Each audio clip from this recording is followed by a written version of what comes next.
ఆ కోపంలో పుట్టాను కాబట్టి నా పేరు జలంధర మహారాజు. జలంధర మహారాజు.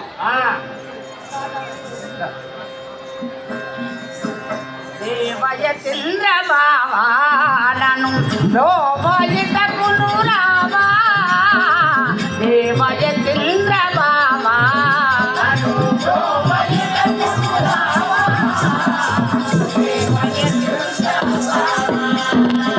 రామనాద రామనాద దివినోద రామనాద పావనంగా పావాలింగా దేవయో నా తులీషా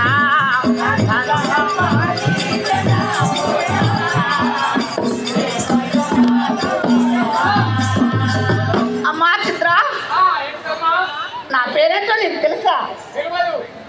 నా యొక్క పూర్వజన్మ సుకృతం వల్ల ముందు బృందాయి అని పిలుస్తారు, కానీ ఇప్పుడు కారణం యొక్క పుత్రికని కాబట్టి నా పేరు తులసీదేవి అని పిలుస్తున్నారమ్మా.